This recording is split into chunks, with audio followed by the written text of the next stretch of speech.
In Ghana, when it's time for cocoa harvesting, the farmers don't just take anyone into the farms. They carefully choose trusted hands because not everyone can handle the delicate work. In the same way, God sometimes trims down our helpers to accomplish His greater plan. Today's theme is Trim Down Your Army, from Judges chapter 7, verse 1 to 14. And honestly, it's not easy when that pruning begins. Maybe you started a project with many friends, only to find yourself standing almost alone. Or you were so sure the team was strong, but now the numbers look too small for the task ahead. That feeling, that heaviness, is familiar to many of us. It's the fear that what remains is too little for the battle we're facing. When Gideon called the men of Israel together, over 32,000 came forward. It must have been comforting seeing that sea of faces ready to fight. But God, who sees beyond what we see, knew the victory must point to Him alone, not human strength. So He began to trim. First, anyone fearful was allowed to leave, and 22,000 walked away. Wow! Judges chapter 7, verse 3. Imagine that. You can almost hear the heart beat in Gideon's camp that day. Then God wasn't even done. He used the simple drinking test at the water to separate the soldiers further. Only 300 men remained. Wow. 300 against an army described as numerous as locusts. Judges chapter 7 verse 12. God's ways are not our ways. His strategy often looks like a setback, but it's setting up His glory. Exactly. Sometimes, God deliberately reduces our resources, our alliances, even our options, so that we cannot boast when the victory comes. Obedience becomes our weapon, not numbers. His breath alone can tumble walls stronger than Jericho's. And like He strengthened Gideon, He strengthened us too.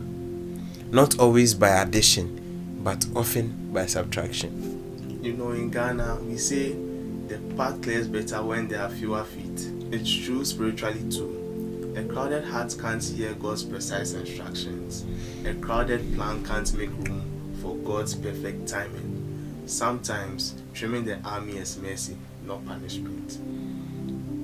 That proverb speaks so deeply here. God wasn't interested in Israel winning by their own might. He wanted their testimony to ring across generations. The Lord delivered us. If we are honest, many times we want God's blessings, but on our own terms. Large numbers, big resources, plenty of backup.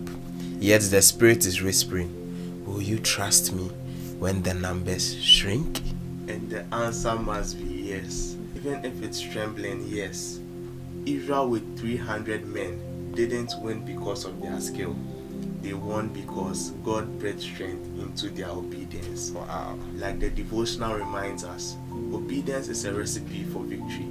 So if you are facing a daunting situation today, little capital, few helpers, scarce opportunities, don't panic. At all. Obey first.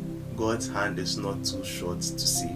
And sometimes the shrinking is also about strengthening us inside. Yeah.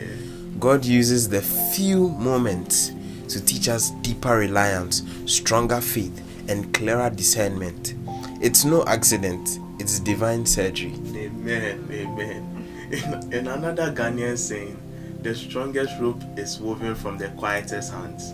God weaves victory out of the quiet obedience of His people, not their loud confidence. Let's just pause and take this before God together. For I proclaim the name of the Lord. Ascribe greatness to our God. He is the rock. His work is perfect, for all His ways are justice. A God of truth and without injustice. Righteous and upright is He. Deuteronomy 32, 3 and 4. Carry this truth with you. It's not the size of your army that matters. It's the size of your God. And when the Lord trims your resources, your circle, your strength, remember, it's not rejection. It's preparation for a victory you could never earn alone. Walk humbly today. Trust even when the numbers don't add up. Obedience is your victory. Small armies, big God, always.